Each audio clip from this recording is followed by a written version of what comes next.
Empezó por la gresca que hubo en Tacumburi, por unos cuantos amigos. Y según me contaban por acá, recibieron 15 por ella ya. ¿Pero entre cuántos más o menos? Y 5, 4 yo escuché a mi amigo de Tacumburi vinieron conmigo, le decapitaron la cabeza. ¿Pero por qué sería? Y los grupos PCC y supuestamente. ¿Qué tal, amigos? ¿Cómo están? En detalle, hoy vamos a tener un desorden y una modificación, estimado amigo, porque todo lo que habíamos organizado se fue al mazo. Hay rebelión en San Pedro, en el penal de San Pedro, y rebelión en Tacumbú. Ahora mismo, hace una hora, está nuestro compañero Iván Leguizamón, nos va a acompañar esta noche para hacer el seguimiento, porque es, creo yo, una de las personas que más conoce este tema. Iván, ¿qué tal? Buenas noches. Hola, Enrique, buenas noches. Un saludo para todos. Efectivamente, y hasta que Oicola y Cuana ocurrió lo que tanto veníamos anunciando, finalmente el grupo criminal paulista Primer Comando da Capital, el PCC, consolida su hegemonía en Paraguay y por primera vez comete uno de los actos de mayor barbarie en el sistema carcelario de nuestro país. Creo, le estaba diciendo yo a Eli antes de venir, Iván, y quiero compartir con ustedes este dato, pero confirmarme vos, porque a lo mejor yo estoy equivocado. Es la mayor matanza en el sistema penitenciario paraguayo en toda la historia. Sí. Estamos hablando de 10 muertos, señor. De hecho, pasaría a ser la segunda mayor matanza, porque la primera, hay que recordar la masacre de Curuguatú. No, claro, pero poniendo en contexto todo. El sistema carcelario, en el sistema carcelario es sin duda la mayor, pero y también pasa a ser la segunda mayor matanza a nivel global. La primera fue la de la masacre de Curuguatú, bueno, en tiempos modernos, como le digo. Sí.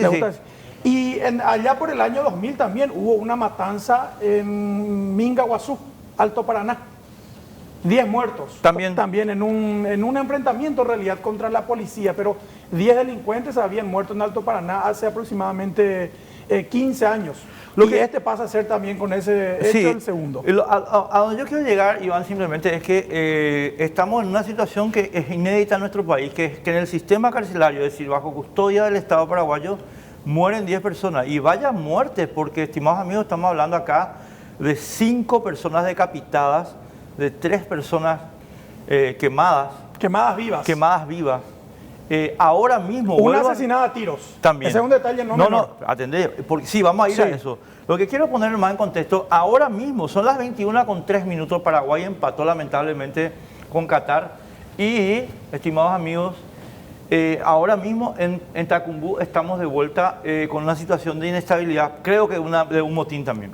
Sí, se trata, en realidad es la segunda revuelta en lo que va del día en Tacumbú. La primera fue aproximadamente a las 2 de la tarde cuando provino la orden del traslado de 2 de los considerados responsables de este alzamiento de miembros del PCC. Esto es, según estábamos recopilando la información, Iván, un enfrentamiento entre el PCC y el famoso clan Rotela. Sí. Famoso, o sea, yo hoy le descubrí al clan Rotela, pero famoso para ustedes los que están en la actividad esa. Bueno, explícanos un poquito. El PCC ya lo conocemos, pero el clan Rotela. Bueno, a ver, para que se entienda, el clan Rotela es uno de los grupos de narcotraficantes más poderosos que operaba en la capital. Acá en Asunción. En Asunción. Su líder se llama Armando Javier Rotela Ayala. Actualmente tiene 37 años de edad. Armando Javier Rotela es conocido en el mundo delincuencial como el zar del microtráfico. Él fue el primer avivado que empezó a fabricar crack allá por el año 2005 aproximadamente. Se le encendió la lamparita y él veía que con el negocio de la venta de cocaína nomás no iba a ser tan fluido el mercado, no iba a ser tan provechoso, porque la cocaína, Enrique, es una droga relativamente cara. Sí, señor, así mismo. A la cual no tienen acceso personas de la clase media para abajo, vamos a decirle.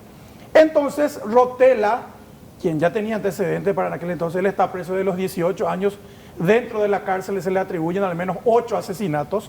Esto fue antes de que emigrara al narcotráfico. Él es un poblador del Bañado Sur. En realidad es un oriundo de la ciudad de Tomatí, del departamento de Cordillera. A partir del año 2005 aproximadamente, él empezó a cocinar el crack. ¿Qué es el crack?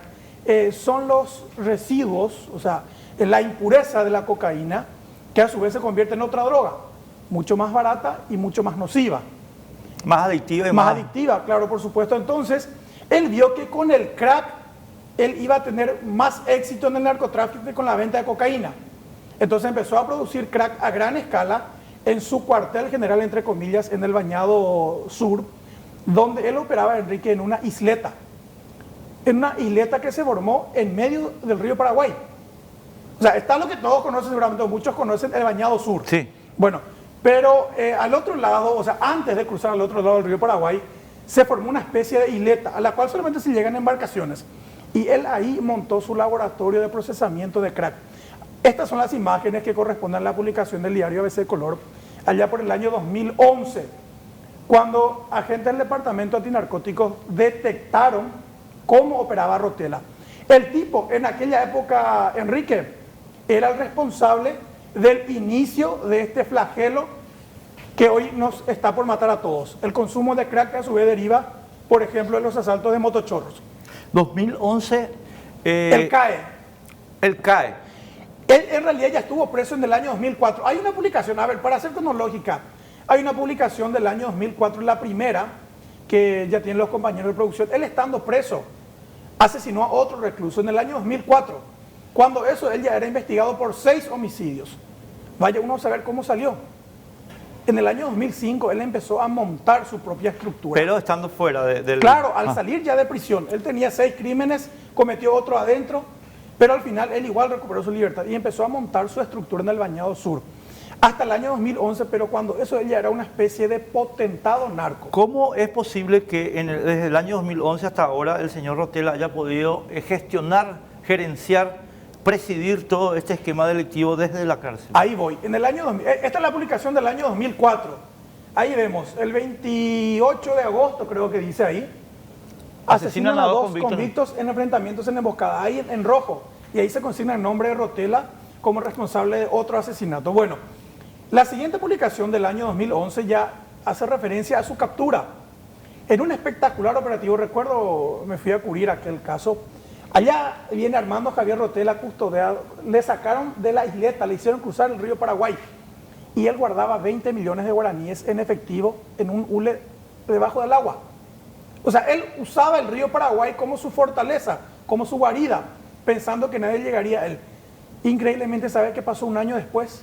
Él comandó una cinematográfica fuga de la Penitenciaría Regional de Misiones. Consiguió que su visita le introdujera un arma de fuego, con la cual redujo a los guardias y encabezó un escape de al menos 6 criminales, secuestradores, asaltabancos y él a la cabeza.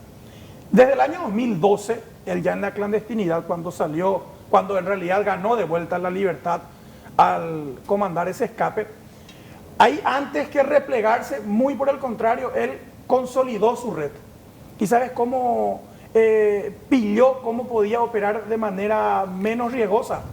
Le utilizaba a niños. Una de ellas, su propia hija de 12 años. No va a ser.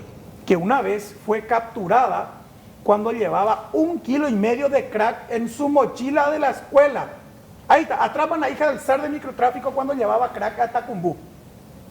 La nena, Enrique, metió una piedra de 1,5 kilos de crack que al fraccionarse fácilmente puede dar hasta, no sé, 300 dosis, que en la cárcel se venden a 10.000 guaraníes cada dosis. O sea, en una mochila ella llevaba drogas por el valor de 3 millones de guaraníes. Su papá le envió a la cárcel para que le entregara la droga a un guardia y ese guardia a su vez iba a revender la droga a los internos. Y él la utilizaba a su propia hija. ¿Por qué? Porque al utilizar menores el riesgo disminuía para el grupo. Porque los menores son inimputables. Sí. De hecho, su hija tuvo que ser entregada a un familiar. Entonces, no había caso. Él pilló que de esa forma él podía consolidar su estructura. Pasaron los años 2012, 2013, 2014, 2015. Él prácticamente ya se movía libremente. Se sabía que él sobornaba a policías, a agentes de la Senat. Era un secreto a voces que él estaba en el Bañado Sur. En esa época incluso se compró una especie de estancia en el límite entre Pirayú e Itauguá, donde finalmente, y luego de mucho, le recapturaron en realidad en el año 2016. Él fue detenido y remitido de vuelta a prisión. Para cuando eso, su concubina, su primo, su prima y 2 vecinos que trabajaban con él ya habían sido sentenciados a penas de entre 10, 12, 14 y 16 años de cárcel. O sea, ya habían recibido sentencias fuertes. Él nunca pudo terminar de ser enjuiciado porque fue recapturado recién en 2016. Ahora, ¿cómo es que cuál es el quid de la cuestión entre Rotela y el PCC? ¿De qué están discutiendo estas dos redes para producir estos hechos que hoy lastimosamente tenemos que informar? Importante el punto, y es por eso que íbamos contextualizando por lo siguiente. Rotela regresa a prisión en 2016, hace 3 años. Bueno, él de hecho como poblador de la zona baja, él es del Bañado Sur, domina el Bañado Sur y el Bañado Tacumbú. Él, cuando reingresó a prisión, vio que tranquilamente se podía mantener vendiendo drogas dentro de la cárcel. Y él no necesitaba salir siquiera de su celda, porque él, regalando algunas dosis a algunos adictos de la prisión, que son conocidos como pasilleros, le hacían a él el trabajo de delivery. Por ejemplo, yo soy Armando Rotela y estoy en mi celda. Y vos, Enrique, me querés comprar una dosis, pero vos estás en un pabellón del fondo. Y me querés comprar 10 dosis de crack. Entonces yo le contrato a uno de los pasilleros y le digo, llévale 10 dosis de crack a Enrique que está allá en el pabellón del fondo. Y toma esto para vos, 2 dosis. Entonces el negocio también empezó a florecer dentro de la cárcel. Pero ¿qué pasó? A partir del 2015 aproximadamente, vino la ola de migración de miembros del PCC, que masivamente cruzaron la frontera hacia el Paraguay. Y los miembros del PCC que caían iban siendo confinados todos en la cárcel de Tacumbú, que en ese momento era el dominio de Rotela, era su principal feudo. O sea, él en Tacumbú era el amo y señor. El zar. El zar. Llegaron los del PCC y dijeron, epa, acá se puede ir tranquilamente vendiendo drogas, había sido. Pero ahí encontraron la oposición de Rotela. Y Rotela tenía a un ejército de pasilleros y algunos de ellos vecinos, porque él es del barrio nomás. Entonces muchos de los vecinos, muchos de los conocidos estaban presos con él. Entonces él utilizaba a esas personas como su ejército y nadie se podía acercar a él. Después llegaron los del PCC y el PCC empezó a bautizar a paraguayos. El PCC, hay que tener en cuenta, es una organización criminal también surgida en una cárcel de San Pablo en el año 92. Supuestamente ellos reivindican mejores condiciones para los presos, pero al final pasaron a ser los mayores traficantes de drogas y de armas del Brasil, en competencia directa con la facción antagónica, el Comando Vermelho, que por su parte es de Río de Janeiro. Entonces, desde hace 3 años, Rotela y el PCC, el clan Rotela y el PCC, empezaron a disputarse. O sea, el a ver si tráfico de entiendo drogas bien. dentro de prisiones. Dentro de prisiones. O sea, Dentro de la cárcel. no es que están, o sea, porque el PCC controla las rutas del narcotráfico. Claro. No es que Rotela les está disputando las rutas, está disputando campos de distribución. No, Rotela adentro. Porque al final a Rotela le convino mucho más vender nomás adentro, que prácticamente no asume riesgos, a que tratar de ubicar o de establecer nuevas rutas de tráfico afuera. Porque él gana mucha más plata vendiendo drogas adentro de la cárcel que enviando al exterior. Pero los miembros del PCC que estaban recluidos también necesitaban financiarse, necesitaban vivir, subsistir. Y vieron el negocio de la droga dentro de la prisión. Entonces, la disputa. Ahí empezaron las disputas. Iván, está con nosotros nuestro compañero Iván Acosta desde el departamento, Omar Acosta, perdón, Iván, digo, desde Concepción, desde San Pedro. Omar, adelante, estamos contigo. Sí, Enrique, estamos frente a la penitenciaría regional de San Pedro de Cuamandiyú. Varias aristas da también este enfrentamiento entre este grupo y también deja en evidencias la precariedad y la falta de control en los centros penitenciarios, específicamente aquí en San Pedro. Los internos portaban armas de fuego. El Ministerio Público incautó armas de fuego, como así también gran cantidad de armas de fabricación casera.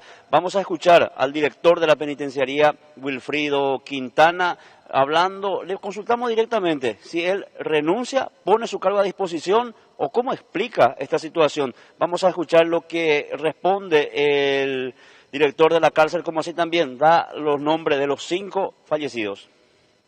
Los nombres de los internos que fallecieron hoy. son 9 internos. Puedo decir, son Junior Díaz, Denis Paredes, Alcides Paredes, Nelson Pereira, Hugo Díaz, Sergio Cabrera, Carlos Segovia, Lucas Ayala, Bruno Damián Cutier Moreira. ¿Todos son del PCC? Todos son del clan Rotela. ¿Y están condenados o procesados? Y algunos, la mayor cantidad están condenados. ¿Y los heridos, cuántos heridos tienen? Heridos fueron derivados al hospital 10 heridos. Uno falleció. Y Quedan 9 heridos. quedan 9 heridos. Fueron trasladados también ya al hospital de trauma o no sé a qué hospital. Y esa es la información que estamos ¿Queda brindando. alguno internado en el hospital de San Pedro? Están quedando algunos. Sí, así mismo. 510 internos El tenemos. nuevo pabellón no se inauguró, pero no se utiliza todavía. Estábamos trabajando para hacer el filtro de los condenados que iban a pasar a ese bloque, justamente para que no haya esa mezcla entre personas de repente que estén infiltrados de estos dos clanes. ¿Cómo explica que utilicen armas de fuego, que ellos dispongan de armas de fuego en el interior, director? Mira, yo les puedo decir que nosotros tenemos acá un sistema de control y no sé no le puedo decir en qué fecha exacta ni cuándo, pero hoy esa es la realidad. Tenían armas de fuego y hoy esta fue la situación de hoy.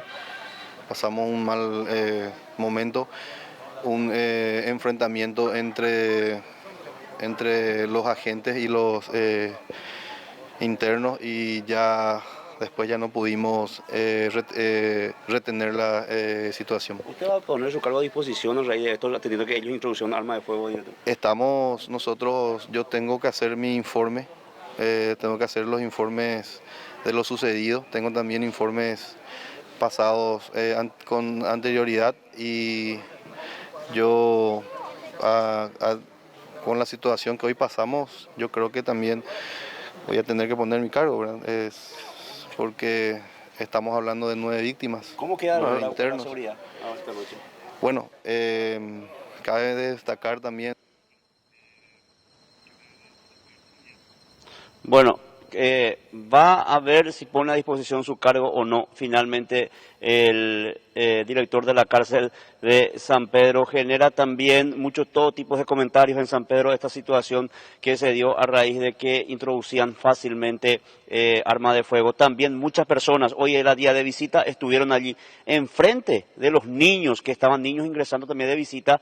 Se dio el enfrentamiento, ellos se quedaron, muchos niños nos relataron después también al salir que ellos presenciaron cómo le cortaban la cabeza a los reclusos y lanzaban desde la parte alta del pabellón de la cárcel la cabeza de los 5 personas, o sea, de los 5 reclusos que decapitaron. 3 estaban en una celda, incineraron también, incendiaron la celda y murieron 3 personas calcinadas en la celda y a uno le dispararon. Ese recluso fue derivado al hospital de San Pedro, donde finalmente también falleció. En total, 9 personas fallecieron en la tarde de hoy en la penitenciaría de San Pedro.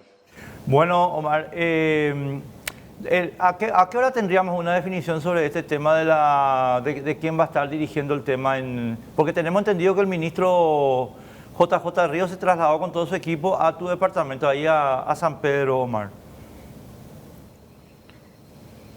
En este momento el director del Instituto Penal, es lo que nosotros tenemos en conocimiento, está reunido en el interior del pabellón. También el director, evidentemente, hablábamos, ya lo notábamos que va a renunciar, pero hasta ahora al menos después como que recibió llamada y aparentemente no va a renunciar todavía. Entonces tendrá que ser exigido por las autoridades para presentar su renuncia, o su remoción se tendrá que dar a través de las autoridades. Enrique, vamos a ver la determinación que se toma. Por ahora están agentes de seguridad de Villarrica que vinieron a sumarse.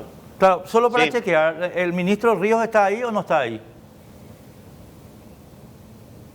Yo no tengo la información, yo tengo la información de que el director del Instituto Penal está en el interior de la penitenciaría reunido. Nosotros intentamos hablar otra vez con ellos y nos dicen que en media hora nos atenderán. Ok, perfecto. Dale, Blas gracias, Martín, sí, Omar. Blas Martín Estamos está. contigo en cualquier momento. Omar Acosta es nuestro compañero que está en el departamento de San Pedro. Y también está allí nuestro compañero Carlos Ortega. Carlitos, ¿dónde estás vos exactamente?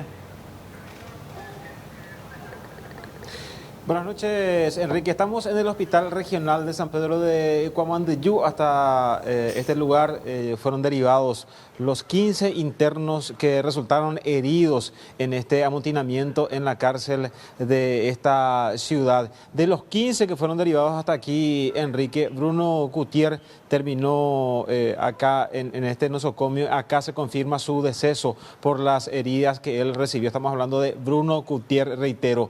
Dos de los pacientes también que se confirmaron su deceso porque fueron, aquí se hizo el reconocimiento. Estamos hablando de Nelson Díaz y Hugo Díaz. Son hermanos y tienen a su madre en la cárcel de Buen Pastor. Quería resaltar ese hecho, Enrique, por esta situación, una familia que se encontraba en prisión, porque la mamá está en Buen Pastor. Nelson Díaz y Hugo Díaz hoy pierden la vida en este amotinamiento aquí en la cárcel regional de San Pedro de Cuamandiyú. De los 15 que fueron derivados hasta aquí, de los 15 heridos en este amotinamiento, 5 fueron derivados. Cuando llegábamos nosotros hace aproximadamente una hora, salía de aquí el último paciente derivado hasta el hospital de trauma de Asunción por las heridas de gravedad que tienen o que recibieron en este amotinamiento.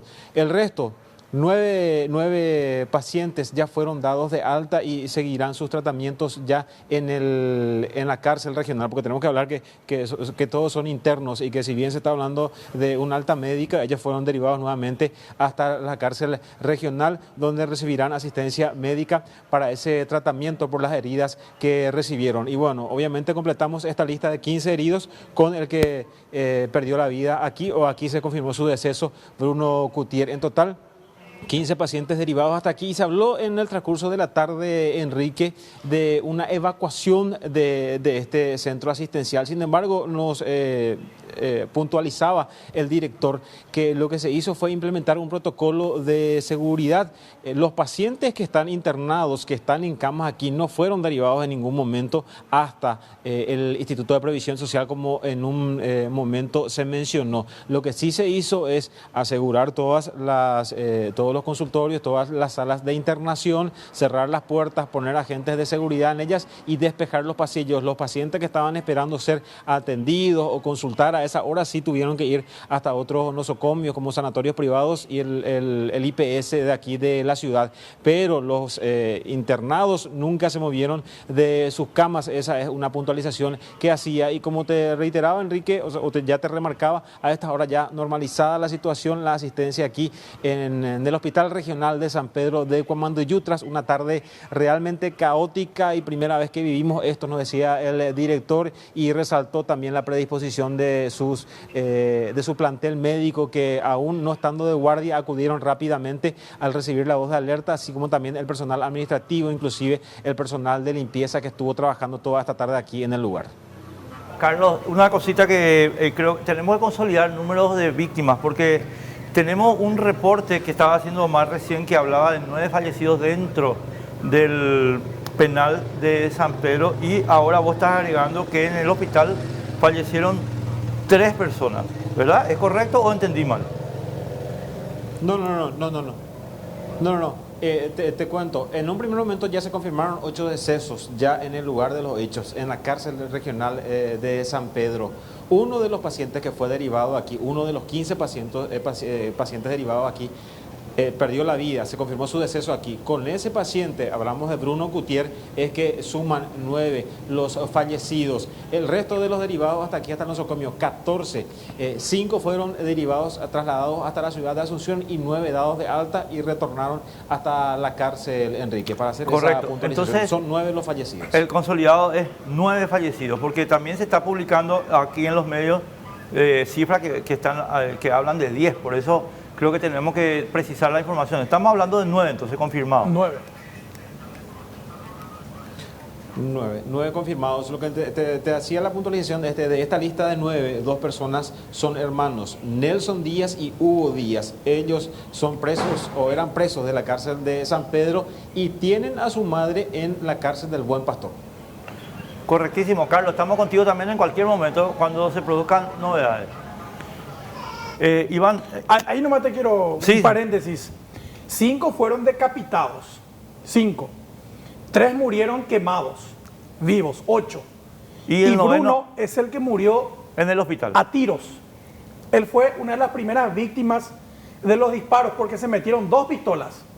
Una que parece ser una 9 milímetros, parece de marca Glock, y la otra que sería una pistola calibre 22.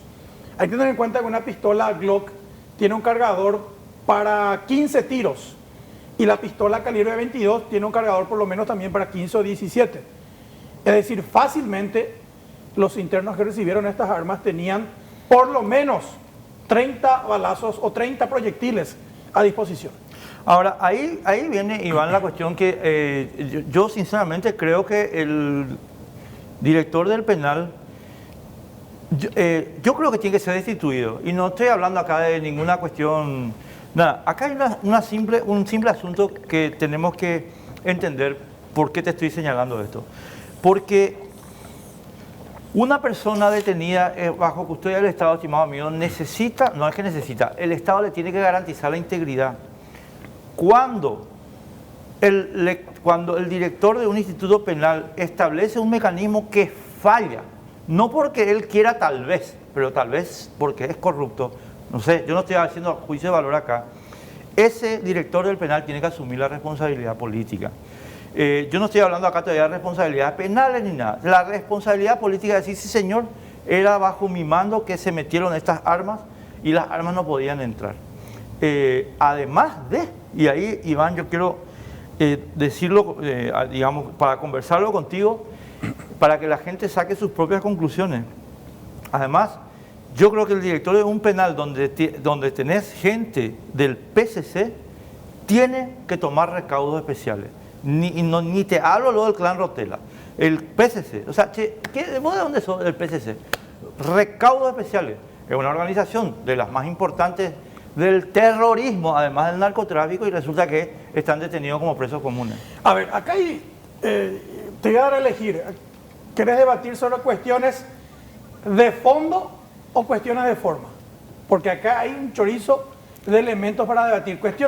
Rápidamente, cuestiones de fondo. Acá hay 42 criminales brasileños con pedido de extradición desde su país. Que tendrían que haber sido expulsados. Que están en nuestras cárceles y que son los que propiciaron esta masacre. Otra cuestión de fondo. Julio Javier Ríos es el 8º ministro de Justicia que anuncia la construcción de un nuevo módulo penitenciario de 5 cárceles juntas. Bola, nunca. Yo recuerdo, a ver, desde la época de, ¿cómo se llama este ministro que después se fue preso? Ferreira. Silvio Ríos. Silvio Ferreira. Silvio Ferreira. Bueno, Silvio, desde esa época se hablaba de que se iban a construir 5 nuevas cárceles. Cada ministro que asume promete, bueno, vamos a ejecutar ese proyecto, 5 cárceles, ya hay terrenos en Oviedo, en Mingaguazú, en Emboscada se van a hacer 2. Sheila Abed, Lorena Segovia, Julio Javier Ríos, todos los últimos ministros. Y esto te digo porque publicamos justamente hace 2 meses en ABC Color, publicamos un collage de todas estas promesas. Todos los ministros, exactamente todos, prometieron, porque en nuestro país tiene 18 establecimientos penitenciarios administrados por el Ministerio de Justicia y hay 8 centros educativos para menores. Bueno, hay que tener en cuenta que en Paraguay hay 3 sistemas penitenciarios. El principal del Ministerio de Justicia, 18 cárceles para adultos, para varones y mujeres, y 8 centros educativos para menores. Después está el sistema penitenciario del Ministerio del Interior, que es la agrupación especializada para los policías, y el sistema penitenciario administrado por las Fuerzas Armadas, la cárcel militar de Viñascue. Pero el principal es el Ministerio de Justicia, claro, que es la cartera idónea, de hecho. Totalmente de acuerdo, sí señor. Entonces, ¿qué pasaron con esas promesas? Si es que por lo menos cualquiera de los últimos 8 ministros ejecutaba esa promesa que todos sus antecesores hicieron, ahora por lo menos el sistema penitenciario iba a estar más descomprimido. Hay casi 15.000 presos.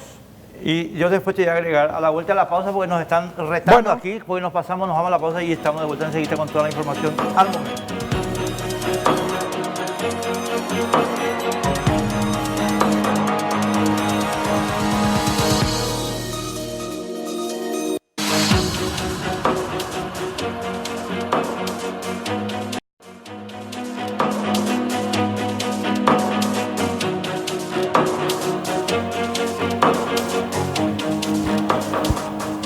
Son las 21:33 y están ocurriendo hechos ahora mismo en el penal de Tacumbú. Aparentemente continúan y van ahí los forcejeos, voy a usar esa palabra no porque sea técnicamente correcta, un incendio. Pero no, lo vamos a chequear enseguida porque nuestra compañera Janet está en el lugar y nos va a dar la información precisa en el instante. Yo quería agregar a la lista que vos hiciste, Sí, Iván, adelante. un asunto, el tema de... Yo creo que acá, entre paréntesis, para descomprimir el sistema penitenciario y que el sistema penitenciario sirva para los peligrosos, hay que sacar a toda la gente que está por microtráfico y consumo de drogas, porque esto es insostenible. ¿Pero a dónde le vas a llevar, Enrique? No, a Ese es el tema. su casa. No hay... A su ¿Cómo? casa, a su casa. ¿Entendés? A su casa. Espera, ¿vos le querés devolver a sus casas a esos craqueros que están en esos No. chemiseros? Yo lo que digo es, la gente que está por microtráfico y por, ¿cómo se llama? Consumo, ¿verdad? Si es que no tienen delitos por lesión corporal, si es que no tienen ningún delito por lesión corporal, a domiciliaria. Porque nosotros no podemos seguir con 15.000 presos en un sistema que no puede controlar lo que es verdaderamente peligroso. No, opino totalmente lo contrario, porque la mayoría de esos que empiezan como consumidores terminan después siendo motochorros y asesinos. Porque, espera, dame un ratito, está nuestra compañera Janet Sosa allá en Tacumbú ahora mismo. ¿Qué está pasando ahí, Janet? Sí, Enrique, continúan los disturbios aquí desde la penitenciaría de Tacumbú, en donde continúan tirando gases también lacrimógenos aquí, inclusive en las afueras, para dispersar a la gente y también de alguna manera repeler un poco la cantidad de familiares que meten presión también a los oficiales que están trabajando en estos momentos. Llega también la gente, los vecinos obviamente preocupados ante esta situación, y los bomberos continúan trabajando en el interior porque tenemos información que todavía no se controló el incendio que habían generado en medio del amotinamiento los reclusos, porque también se dificulta por obviamente la cuestión del enfrentamiento entre ellos y los antimotines que ingresan. Entonces los bomberos no es que pueden trabajar, digamos, con absoluta libertad. Entonces todavía continúa el trabajo en el interior de la penitenciaría. Desde aquí podemos decirle que estamos escuchando inclusive disparos aparentemente de balines de goma, porque están los agentes de la especializada adentro con antimotines tratando de controlar la situación. Bueno, los vecinos que se quejan también por la cantidad de gases que se están tirando, que obviamente afecta a toda la gente que está apostada aquí alrededor. Esta es la situación de tensión, realmente podemos decir aquí. Y también se habla, y hay que mencionar esto, de que se está resguardando mucha información, de que realmente no se está manejando toda la información de lo que sucede adentro. Inclusive nosotros antes de este segundo amotinamiento ya estuvimos por aquí y el propio director de la penitenciaría decía con total tranquilidad que estaba absolutamente todo controlado, pidiendo a los antimotines que ingresen para resguardar la penitenciaría después del traslado de Oscar Rotella, que él mismo lo confirmaba. Sin embargo, Armando Rotella continúa dentro del penal de Tacumbú y él mencionaba que estaban analizando también su posible traslado, pero hablaba con total tranquilidad. Sin embargo, evidentemente la situación no estaba controlada. Minutos después, ya desde el hospital del trauma nos confirmaban que llegaba un herido de Tacumbú, aparentemente con una herida de arma blanca. Eso estaba confirmado, pues nosotros estábamos también allí. Es decir, que pasó lo mismo que pasó el viernes, tengo que mencionar eso.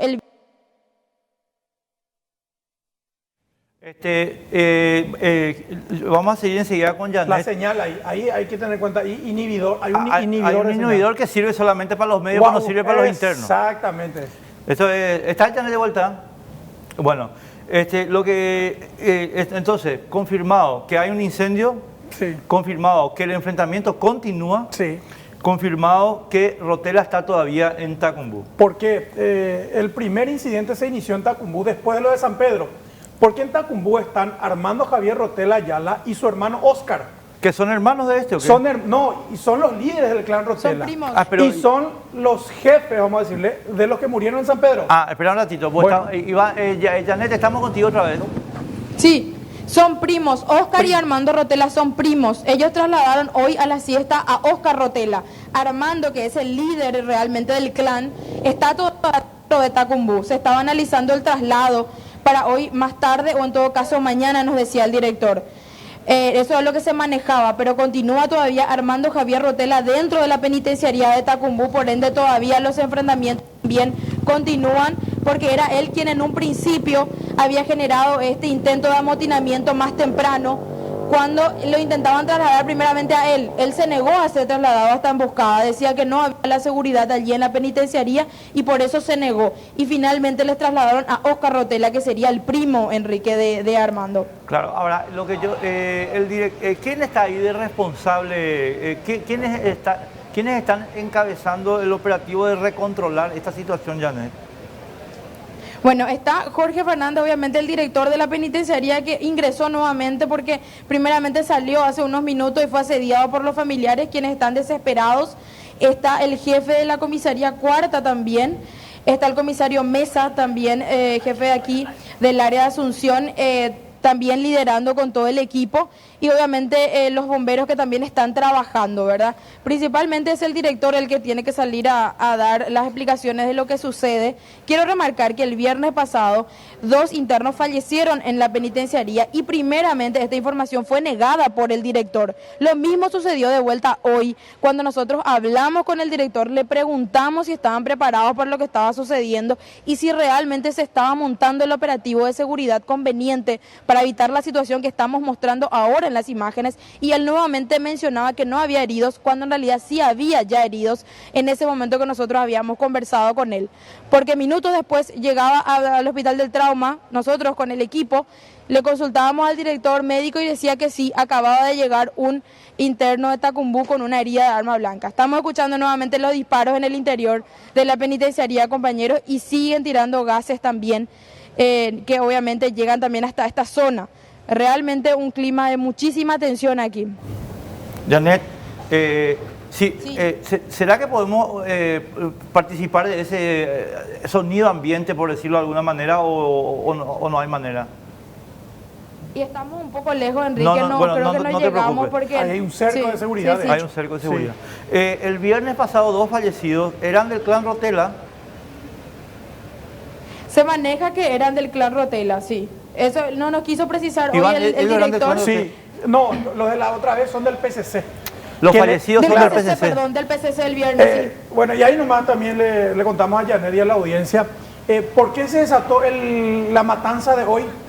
Porque hace un mes fue asesinado un interno del PCC, un miembro del PCC, Wilson Antonio Diana Pereira. 25 años tenía, él es un motochorro condenado a 18 años de cárcel, que se bautizó como miembro del PCC. Era uno de los principales referentes del PCC. Él mató en la cárcel de Concepción, en la de Misiones, en Emboscada y hasta en Tacumbú. Él fue asesinado en una riña por un miembro del clan Rotela. Y ese miembro del clan Rotela que le mató al líder del PCC fue enviado a San Pedro. Y él era el objetivo de hoy.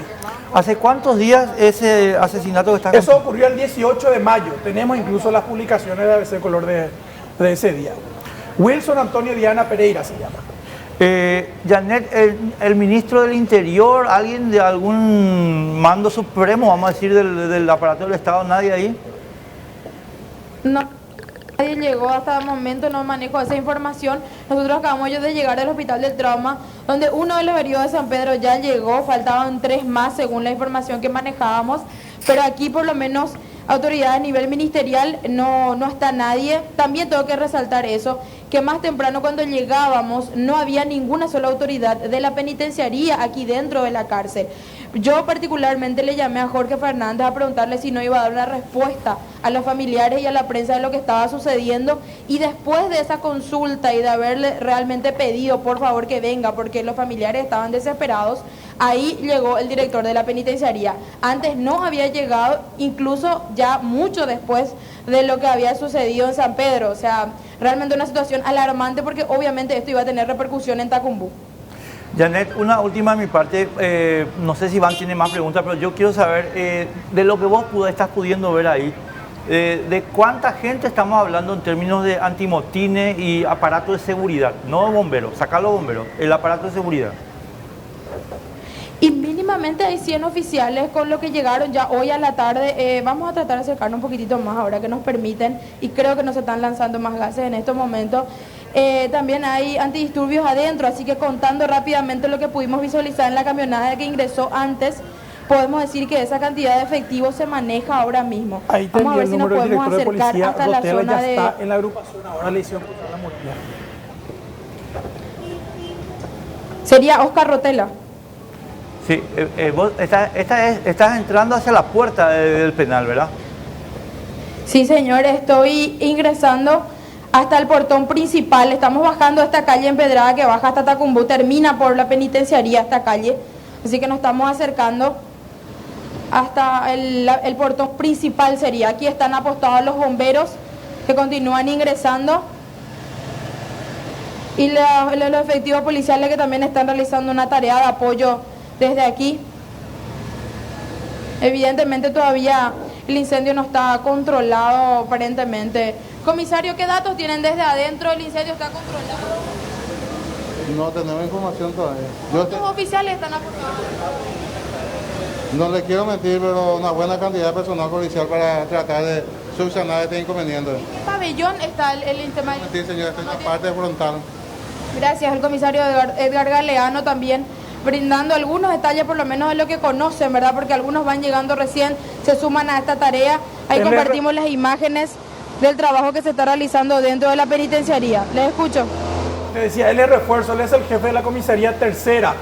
Acaba de confirmar el comisario general Edgar Mesa, que es el director de policía de Asunción, acaba de confirmar al aire en Radio ABC Cardinal que Armando Javier Rotela Ayala ya fue llevado a la agrupación. Parece que a toda bala le hicieron cruzar ahí por la muralla nomás, porque es el predio contiguo. Claro. Para descomprimir ya o para tratar de desactivar esta revuelta que se produjo en la penitenciaría principal. O sea, por lo menos dejan sin mando el dispositivo de los criminales adentro del penal. Sí, porque el conflicto se inició hace rato cuando le iban a trasladar a Oscar, a su primo, y Armando Javier Rotela entonces llamó a sus seguidores a que se levantaran contra los guardias. Ahí se generó la primera revuelta. Su primo igual fue trasladado, él ya está en emboscada. Pero Rotela, quien quedó en Tacumbú, él seguía incitando a un levantamiento, que es lo que finalmente se produjo incluso con un incendio y un herido. Ahora, ¿cómo es el hilo de comunicación entre el penal de San Pedro y el penal de Tacumbú? Y por teléfono celular, amigo. ¿Vos pensás que porque están presos ellos no tienen línea directa? No sé si tenemos un video, te voy a mostrar un video que nos aseguran que es de hoy, de ahora, luego de que se produjera la revuelta. Serían miembros del clan Rotela que le envían un mensaje a través de un video por WhatsApp a Javier, Armando Javier Rotela, y en ese video sus seguidores le dicen: estamos contigo, fuerza, le dice. El video fue grabado esta tarde supuestamente, y ahora me están llegando otros 2 videos desde adentro de la cárcel. Seguramente vamos a poner a punto ya. Hermano. Mira.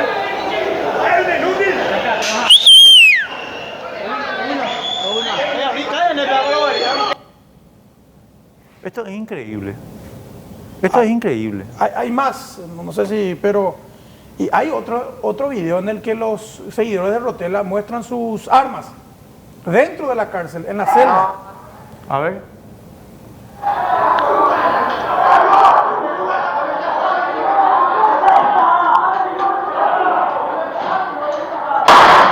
Ahí está. ¿Cómo nos están agrediendo con la línea de goma, señoras y señores? Estén atentos. ¿Cómo nos están tratando? Están vendiendo. ¡Pega, pira con todo mi tapa, Edo!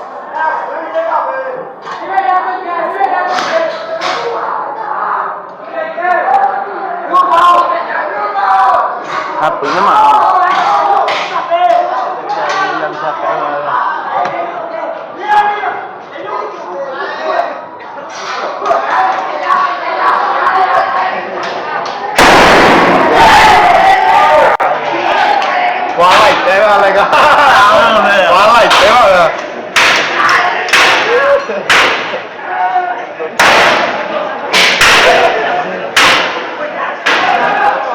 ¡Ven, inútil!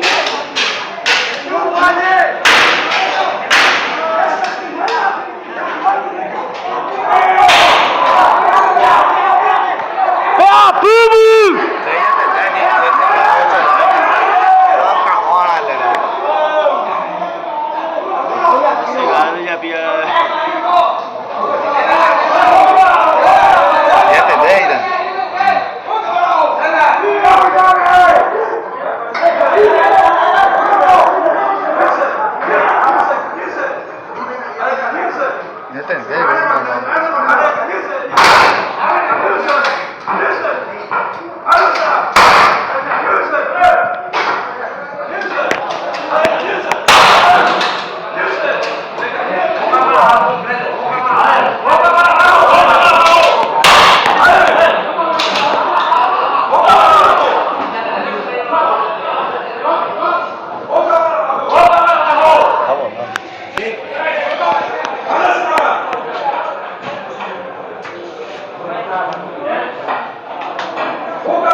tristeza, dale gane.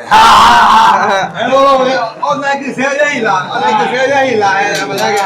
Ay, puño cerrado, la tengo acá, hermano. Vamos a mentir la gente, último, llega la paz. El camino, ayer. El camino, ese a la varilla y el otro lado. Fuerza abierta, fuerza hermano. El mensaje para Armando Javier Rotela Ayala, que supuestamente estas imágenes son de hace un rato, que nos están enviando internos. Pero yo no tengo duda de que es de ahora. No, yo no te puedo certificar. Me Yo está no sé, enviando un no. contacto, una fuente, un interno. Lo No voy a decir quién me envía, ¿verdad? Pero es un interno. Me envía diciendo que son videos de ahora. Está Janet ahora. Janet, ¿vos nos escuchás? Sí, les copio perfecto. Estamos viendo ahí la Continuamos manguera por de aquí, bomberos y sí. compañía. ¿Qué desarrollo está ocurriendo? Sí, señor, continúa el trabajo. Comisario, ¿qué datos tienen desde el interior de la penitenciaría? ¿Incendio controlado? Sí, aparentemente los bomberos ya están controlando, ¿verdad? Entró también la gente especializada, Andy Montines, para ver la situación y estamos a la resulta de eso. ¿Y qué pabellón se habría iniciado? Y no sabría decirle en este momento, ¿verdad? Pero entraron esa gente, entraron la gente de bomberos voluntarios. Sería interesante consultarle un poco a ellos también hasta dónde ingresaron, ¿verdad? Nuevamente, aparentemente sería lo del clan Rotela, PCC. Y no sabría decirle, pero esa es la situación en que estamos, ¿verdad? Sabemos lo que ocurrió en San Pedro y entonces se está amotinando también esa gente. ¿Tiene el reporte de los heridos, comisario? No, hasta el momento no tenemos nada todavía, estamos a la resulta prácticamente. Pero no salió nadie, digamos, para ser trasladado de trauma. No, ninguno todavía salió. Gracias. Vamos a ver si uno de los bomberos nos puede dar detalles también del procedimiento que estaban realizando. Algunos que se pueda conversar para saber hasta dónde pudieron ingresar. El teniente del encargado. ¿Quién es? Teniente, ¿hasta dónde? Vas a tener que hablar con un guisante. Para saber hasta dónde pudieron ingresar. Habla con él y él te va a decir. Yo no, ¿Quién? Con el a cargo nuestro está ahí adentro. Era lo que... Vamos a la pausa, vamos a la pausa.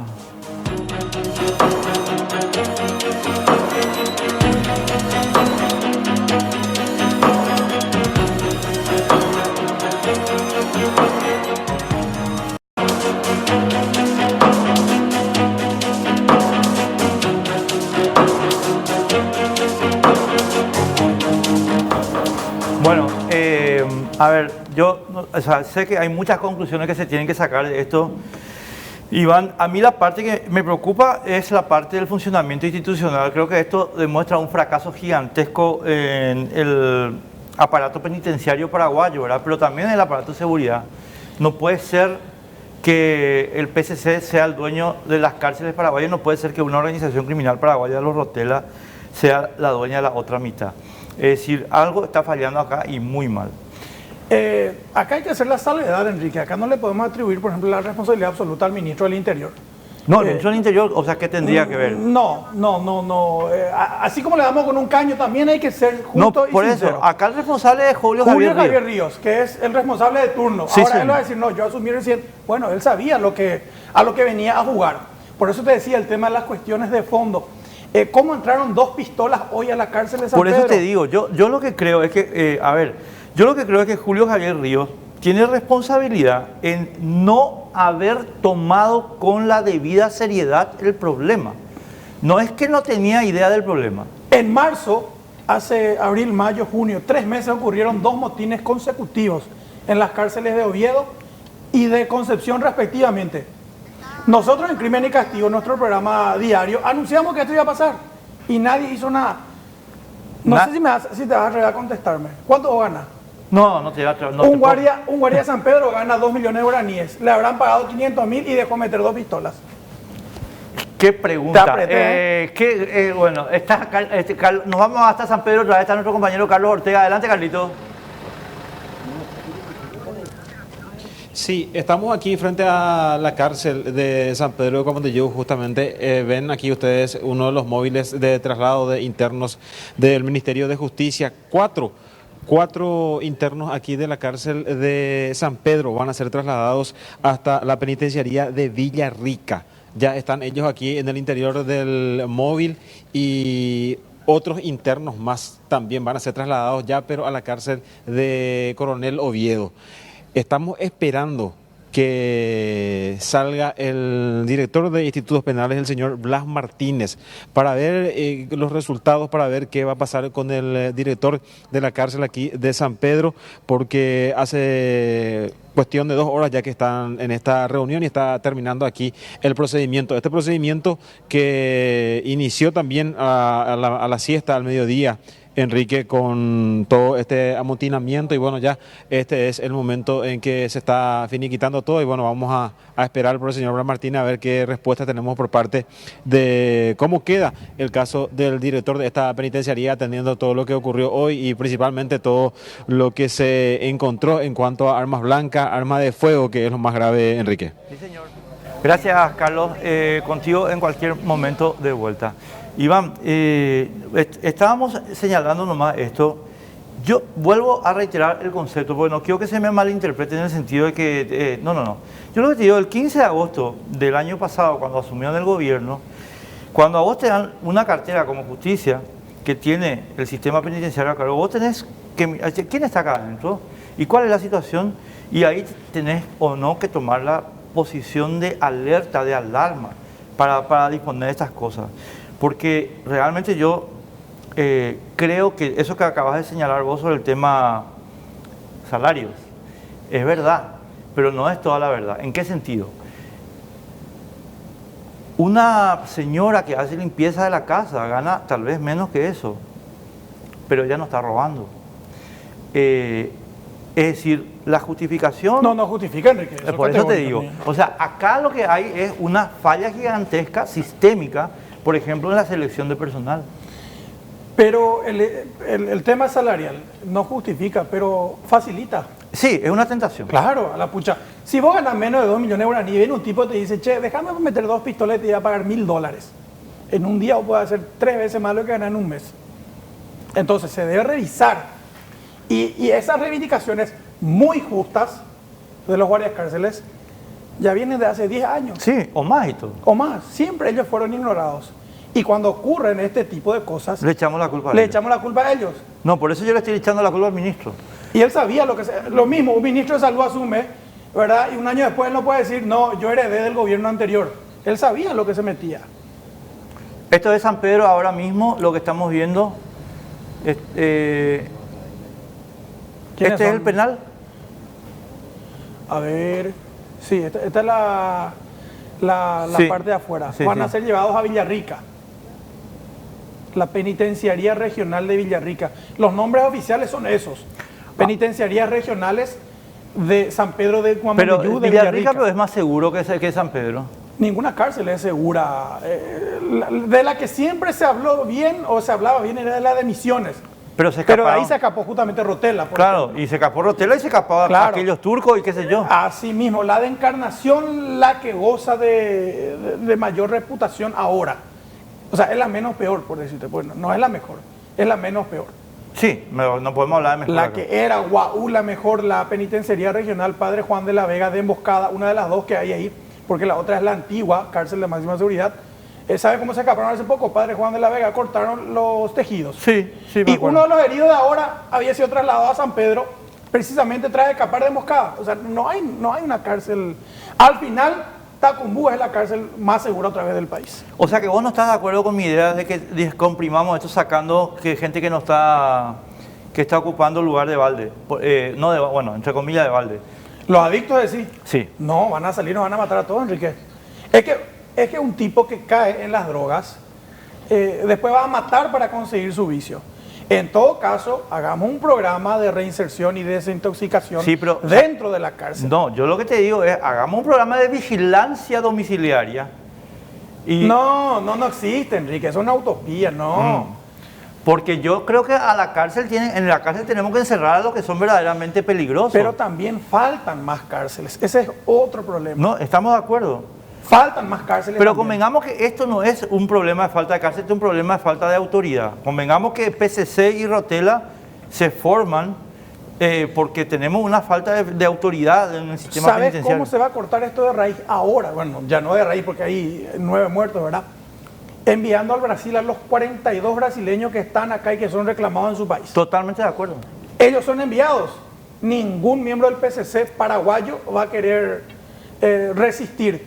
Porque ellos, pues, los paraguayos, digo, se sienten muy locos porque tienen el respaldo de los brasileños. Pero sin ellos acá van a pasar a ser unos simples reclusos más. Totalmente Ese de es el acuerdo. tema. Bueno, me tienen que indicar qué hacemos, señores. No, yo tengo que ir al diario. Tengo que ir a... Bueno. Mañana en las páginas 6 y 7 de ABC Color todos los detalles de este tema de San Pedro. Vuelvo a reiterar, Iván, vamos a hacer el Sí. redondeo. Una cosita nomás. Bueno, tenemos acá, estimado amigo, una cosa gigante en términos de seguridad penitenciaria. Tenemos 9 muertos, 5 de ellos decapitados, una cosa monstruosa, 3 quemados. Tenemos rebelión en 2 penales y motinamiento en 2 penales. El de Tacumbú, yo no sé si está controlado todavía. Y podemos escucharle un ratito. Nos vamos a tratar una hora, a consecuencia de que hubo un amotinamiento, ¿verdad? Y obviamente en conjunto con la gente de antimotines pudimos acercarnos y replegarnos en forma constante porque era una situación un poco riesgosa realmente. Capitán, de lo que pudieron ver ustedes y el trabajo que realizaron, ¿qué vieron ustedes ahí adentro? ¿Qué pasaba? Y bueno, realmente es una situación bastante atípica, ¿verdad? No estamos muy acostumbrados a enfrentarnos a situaciones así donde la seguridad personal se vea muy arriesgada, ¿verdad? Entonces, siempre bien replegados, la gente de antimotines protegiéndonos en todo momento. Un combate de incendio que terminamos así alejando, ¿verdad? Lejos, de forma segura. ¿A qué se debía esa situación de que se incendiaba, se apagaba? ¿Ellos prendían nuevamente o se iniciaba nuevamente el fuego? Aparentemente ellos volvían a prender, también ponían, no sabemos muy bien porque era muy oscuro, pero ponían chapas, obstáculos para que el chorro del agua no llegue a la base del incendio, ¿verdad? Pero tampoco no era un incendio de grandes proporciones, estoy hablando de un montículo de material de combustible más o menos de 2 metros de la redonda, ¿verdad? Tampoco no significaba un peligro inminente, era más bien para llamar la atención aparentemente, ¿verdad? No corrió peligro, ¿verdad? De un incendio de grandes proporciones.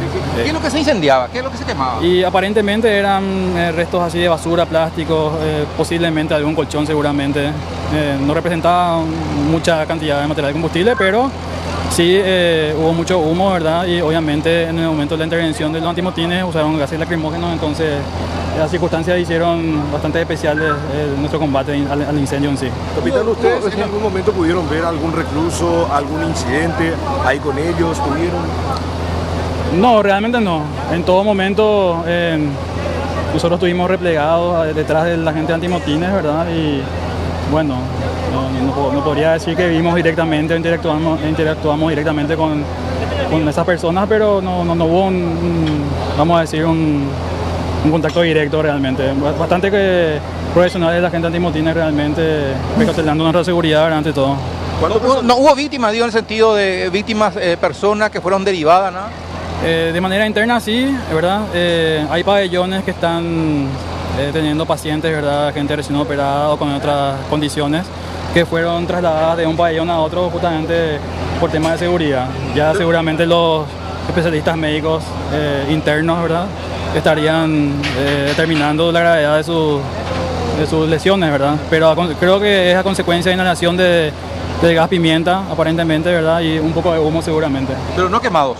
No, quemados hasta el momento no tenemos ninguna información. Sí. Solamente, obviamente, por la inhalación de humo o el gas lacrimógeno. Sí. Aparentemente. Sí. ¿Cuántas personas estamos hablando? Estamos hablando 6 personas máximo. Sí, son personas que estaban en el pabellón de medicina, ¿verdad? Eran gente que estaban ya acostados en sus camas haciendo reposo, ¿verdad?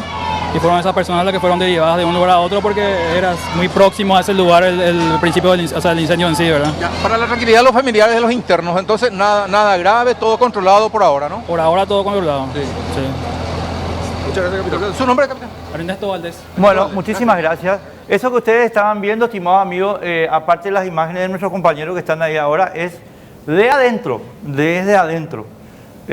Tus contactos, Iván. Gracias a los amigos y mucha fuerza a los amigos internos que están resistiendo. Último momento. acaba de ratificar en Radio ABC Cardinal el comisario general Edgar Mesa que Óscar Rotela, el que había sido trasladado a emboscada, al final por el riesgo fue sacado otra vez de ahí y están volviendo a Asunción. Lo van a recluir con su primo en la agrupación especializada. Ahora está viniendo, ahora salió de emboscada otra vez. Y el Armando está ya está en la agrupación. En la agrupación. Sí. Bueno, esa es la última información, estimados amigos. Espero que les haya servido para tener una base sobre cómo ver mañana los hechos. Y Iván, ¿qué página mañana? Páginas 6 y 7 de ABC Color, todos los detalles. Todos los detalles, así documentado, completito. Nosotros simplemente les decimos muchas gracias por la compañía. Iván, muchísimas gracias. Cuando guste. Qué tipo más informado, o sea, realmente un placer. Y nos vemos el domingo que viene. Chao.